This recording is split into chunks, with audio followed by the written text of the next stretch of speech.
Yes, sir. We're back at it again, man. Talented Ones Media. Y'all already know I'm your host, Jay Shep. Here today, y'all already know how I feel about rap. Y'all already know how I feel about bars. And I'm staring into this camera right here, so y'all really know I'm saying this with my chest right now. Y'all already know how this goes, man. We got an artist in here that's been had the social media buzz going crazy for a long time. Definitely for a couple years back.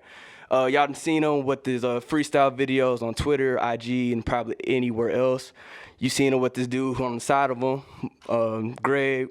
But we here for talk about my man Wallace A right now. What's up, dude? Yes, sir. I'm in the building. What's good? What's going on? Bro, how you feeling, man? I feel good right now. I feel great. I feel like I'm in a good, you know how it is when you in that bag. Yeah, you in that mode. You in that bag mode. season. That's how I feel right now. I feel like everything is moving fluent, so I'm good. Well, I'm moving good right now. Man, and I think what people got to understand with you is like you really do this music thing, because sometimes when people see that social media stuff, they like, they just playing with it. They playing with the freestyles. Facts, the bars facts, ain't really serious. He ain't in that studio, but you've been in that studio for a minute. Obviously enough, I'm a little biased. I know I already knew a little bit about you just because we kind of grew up around the same area. Exactly. So I know you've been on the music grind for how long, man? Bro, honestly, I've been I dropped my first tape when I was 12. People didn't start recognizing I made music until I was probably like 16, 17. Then shit started really popping off when I was about 18, 19. So, I could say since I was 12, bro, I've been like literally focused solely on music. Sports wasn't my thing. Everything else wasn't music, always been my thing. But what made you like get into music? What made you want to start getting into the rap game? Bro, honestly, I just grew up in church. Like, I grew up in church. I used to love how they like play the organ and play the drums. I like cause I feel like church is an entertainment place. You know what I'm saying? It is. Like, It's a show. like that. Exactly. It's a blessed show. Exactly. So I used to love that. I used to love how the pastor you get like just all the attention and like the songs. Like, I used to get a feeling from that. So I used to always try to figure out how to put the pianos together with the drums and I used to like just be curious to how like they put a song together, and that's really how it started, bro. Like early. So you got your what I would call music mentation. I made up my own word, so you're just gonna have to rock with it. Right. So you got your music mentation from church, but when did you realize like, oh, I can actually put these words together and make a rhyme? When did like the bars part of it? Cause like I ain't gonna lie to you, bro. When I ask people, when people come on Talented Ones, bro, they actually have to be talented ones. Exactly. You know what I'm saying? Facts. So when did you realize, oh, I can actually put these words together, like, and it sound nice? To be honest, when I was like in ninth grade, I would hear people would walk up to me, like people I'm not even close to like that. They'll walk up to me and they'll say something that's like a song of mine. You know what I'm saying? I'm like, damn, you heard that song? Like you listening like that? Had the high school hallways going. Facts. You tuned in like that. That's how I be. But it was always little, like, you know what I'm saying? They might know, but they don't know. Right. So that just kind of grew, you know what I'm saying? That people would just come up to me, and that's why I was like, oh, I might actually be. But like honestly, I'm not the cocky type at all, but I've never doubted myself like when it comes to music. It's the difference between cocky and confident. Exactly. It's a fine line, but as long as you walk that line of confidence, you straight. Exactly. And so you've been doing that. You had the high school flow, hallways going and everything like that, and then you hit a moment. You had a good moment. Facts. You and your man's over the Greg. Y'all had that run of freestyles on social media. How did that even come about? Bro, honestly, I could say it was Greg idea. He was pushing me to do it first, and I was like brushing it off a little bit. You know what I'm saying? Like, right. It was in my head like, all right, let's do it, because everything we did, we always like did good. You know what I'm saying? So, all right, fuck it. We'll just do it. Forget it. Let's do it. So, pulled over one day, did it. An hour later, he like, bro, this is going crazy. I'm like, nah, this ain't right. This don't sound right. We took it from there, bro. Literally from there. Every month, every 2 weeks we would drop something. We ended up going to Miami. People noticing us on Ocean Drive. Like, damn, that's when I was like, oh, it's lit now. Like, you know what I'm saying? Oh yeah, the internet, bro. You can get everything out. You already know how that goes. Y'all know how that social media travels fast. Exactly. And it's crazy. I want to say, was it like a challenge back then, or it was just a whole bunch of videos? Look, I'm telling you, I hate to say this, and Greg can vouch for me, bro. I promise you. In February, we did a Sogon freestyle, right? I remember though. We did it. Sogon. We did specifically Sogon. I asked him, I was like, Greg, bro, let's do this beat. He's like, all right, let's do it. So we did the beat, right? I want to say, what was that, like April or May? Or maybe later. Like July? June, July? Chance the Rapper posted So Gone Challenge. That's where the So Gone Challenge started. The So Gone Challenge started. But we had Ben did the beat. So y'all kind of literally accidentally fell into the challenge. But we had already done the challenge 6 months before. You know what I'm saying? I don't know if bro watched it, but I know we did it 6 months before. But we ended up they posted us on a fader on MTV. Like it was everywhere. Like we got into that challenge. You know what I'm saying? Oh yeah, bro. And it's one of them things where you take the moments you got to do what you got to do, capitalize on it. I think y'all done made some moves on it. But I think the beautiful thing that you're doing is like I see a lot of people that kind of get the like the notoriety off of social media, and they don't really they kind of let it go away, Exactly, or bro, they don't know what to do with it. Exactly. But I see what you're doing. You've been dropping your music, singles. Exactly. And I guess since we talking music, man, let's figure out what you got coming up soon, man. All right, bro. So look, basically, back to what you said, bro. Like just about dropping music and stuff like that. I actually did slack off. You know what I'm saying? Like good 2 years. Was in a relationship, and you know how that goes, bro. Sometimes that can kind of steer you. We could talk off air about that one. You know what I'm saying? That kind of steer you sideways. You know what I'm saying? So I was just kind of like, all right, you know what I'm saying? Kind of look a little off focus. So now I'm back at it. I'm dropping music. I've been working on music. I went to LA last year. I stayed there for like 6 months, and that's when I first started back working on music. Moved back, and I've been working ever since. So it's been it made a year in April. It made a year in March that I started working on the album. So it's been a whole year. All my friends asking like, bro, you got this song that I like. Whitney might be like, oh, you got this song I like. My friend Jacoby might be like, you got this song I like. I got my certain songs that I like that they might not like. So basically, bro, I'm putting together like a little playlist called Conditional Love. Okay. Basically, exclusive. Exactly. Basically, just like a group of songs that like a lot of my friends like, you know what I'm saying? Like I like, and that we can just all enjoy it. You know what I'm saying? Like I'm not overthinking it. Like a lot of times I overthink it. Like maybe this person might not like this one, but bro, I'm literally putting together this playlist called Conditional Love. It's just how I feel about music, bro. I've been on and off like loving music under certain conditions. So basically, bro, you know what I'm saying? That's where I'm at with it. That's next. And that's dope. And when you kind of said something that like piqued my interest. You said, you moved to LA for a little bit. What do you think the difference is like creatively creating in Houston, cooking up in Houston, or in like cooking up in LA? Is there any difference, Creatively, I mean, I feel like you can go anywhere, bro. You can go to Colorado and get a different creative. You know what I'm saying? Like be in a different mode. Bro, but basically, like, bro, you can make it. As far as making it, a lot of people like feel like you have to move somewhere. Everyone, speak on it. I don't feel like you don't need to move. I feel like it's your drive. You know what I'm saying? Regardless, bro. I feel like, you know what I'm saying? You can go anywhere, bro. It's people making it.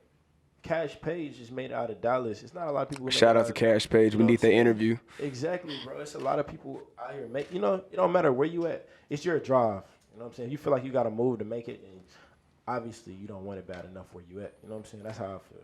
That's real. That's real. Because sometimes maybe different people can catch like a different vibe in different places. Exactly. Like, some people in Houston, they be like, since I live here, I grew up here, it's not the same if I go to I go to LA and I get, I get the smell of stuff that's illegal in Houston, or if I get the, the feeling of being out there around stars, you know what I'm saying?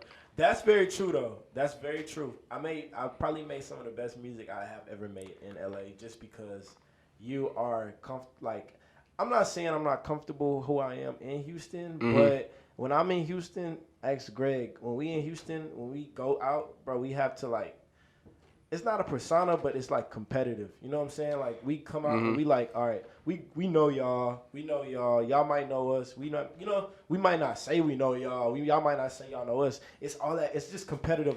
Where are you from, bro? You just gonna feel that competition. I hate it, but it's just what it is. It's kind of like the undertone that no one in Houston wants to really talk about. And if you didn't know where we're located in Houston, Texas right now. We located at 92 Kills right here, TalentedOnes Radio. I had to slide that little plug in. But so I think the underlying thing with Houston sometimes, Houston has that little competitive nature. and it's good to be competitive. It's bad to hate. Bro, Houston has that has a difference, hating. and it's a difference. Houston has like that hating nature. It goes from competitive, but you can still rock with somebody. Like let's just say if I made music, you made music, and I'm like I want to be better than you, but I don't want to put you down. Facts. We can build each other and Right. still compete. It's not, you know what I'm saying? Yeah, like Facts. I can hop on your song, do what I do. You can hop on my song. You know what I'm saying? It's type of like that, but it's almost like. Yeah, like Atlanta got the competition, but what I will say that Atlanta does differently than a lot of cities. Atlanta and Memphis does it well. They pull from their cult. They pull from their city. If you've noticed, like a lot of artists out of Houston, the ones that have really popped, have you noticed that they dipped and then repped the city? Facts. So like, I ain't gonna, we're not gonna say no names or nothing like that. But a lot of niggas dipped Yeah. and then came back with like Houston. And it's kind of like. Nah, it's only a slim few that was like, nah, this is me through and through. Facts, bro. That's true. That's very true. I know for a fact when I touch a certain I know, like I'm saying this now. I know so many talented people in the city, bro.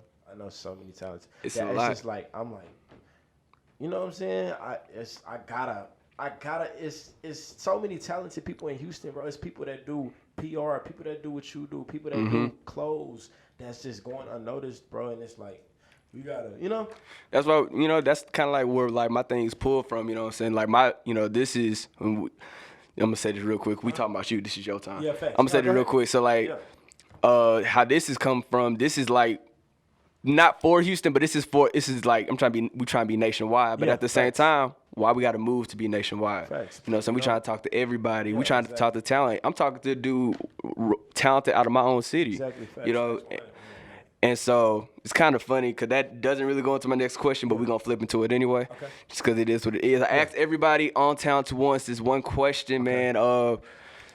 It's the old saying question of the journey and the destination, pick and choose whichever one. So, like, I got to ask you, man, which one do you prefer? Which one do I prefer? Like, kind of like, which one is like, do you want to just kind of like, journey cool, I just need to get to that bag, that destination? Or it's like, nah, let me sit in these moments right here in this journey so I can, like, cherish that destination better. Like, which one? Nah, that's a fact. Okay, so I was thinking about this earlier too. I feel like I was thinking of destination earlier, just because I know I'm gonna go through some shit. I'm ready to go through stuff. You know what I'm saying? I'm ready for that, and I'm prepared. I'm so prepared for the worst. You know what I'm saying? Right. Not necessarily the worst, but I'm prepared to go through stuff because I'm trying to reach a certain destination. But I know, like, what I go through is not gonna, like, alter me from reaching my destination. You know what I'm saying? That's why I feel like the destination, but I am a journey person. You know what I'm saying? I feel like if you don't build that foundation, you're going to fall. You know what I'm saying? I feel like that journey is very, very, very important, and it's very important to embrace too. You know what I'm saying? Yeah, no, for sure. What we doing right now? We talking about building Houston. We building a foundation for, not even building Houston, but we building a foundation right now for other people to grow in the city. You know what I'm saying? Kind of like the younger generation, bro. Because we obviously just we're pretty youthful ourselves. You know what I'm saying? So I get it. I definitely get that. That's actually a legit answer for sure. I think with you, man, you have a lot of great things going for you. Been listening to the music since the freestyles and beforehand. Because it was crazy when you said, you had the high school's run. I actually came across one of your songs in high school that I actually jammed a little bit. I don't remember. I ain't gonna lie to you. I can't cap to you. Probably take it slow. It was probably like a slower song. Yeah, it was slow. It wasn't an upbeat song. It was like a slow one. Yeah. But I remember that, and I think you have one of these grinds out here, man, that's gonna really get people on your music and on your wave. And you've already started, man. You've already had the moment. And I would say, you had a break, 2 years, okay, but you back. Back, bro. So you gotta tell the people. One, you gotta tell your people your social medias, and two, you gotta tell people about like where they can get the music, what should they expect the rest of 2020. Drop your stuff, talk your ish, man. Talking into that camera. So basically, what you can do is right now. I know you probably on your phone, but as soon as you get done finish the interview, I want you to go follow me on Instagram and Twitter. All the social medias at The Real Wallace A. At The Real Wallace A. YouTube, Wallace A. My music is going to be on all platforms on June the 19th. Juneteenth 2020. Exclusive. Exclusive. It's called Conditional Love. It's a whole EP, tape, playlist, album, whatever you want to call it. It's gonna be everywhere June 19th. So y'all go get that on everything, anything. And since he just did that great plug, let me go plug myself in here. Y'all already know the vibes. Y'all know what to do, man. Go follow me at talented_ones on Twitter, on IG _talented_ones_, and just keep subscribing, keep liking, keep subscribing to Talented Ones, man. We trying to get them viewers up, subscribers up. You know, y'all like us, hopefully, because y'all do watch. And so we just trying to return a favor, man. We got the merchandise coming soon, so that's an exclusive for y'all. And, man, I just want to say appreciate you through this little pandemic stuff to come out with us. Thanks. Thank you. You know, I appreciate this, bro. I enjoyed this, for real. I appreciate you, man. You know, we got in. I think we gave the city some gems. I think we gave people some gems out here. Facts. You had to tell them a little something. Yeah, facts, man. Get a little stuff off your chest. Talk our spit real quick. No, you can say it. Talk that shit. Talk that shit. Okay, cool. Yeah, you know what I'm saying? So y'all already know what to do. Go listen to his music, man. Go follow and subscribe to me. This is Talented Ones. Y'all already know what's going on. Skip.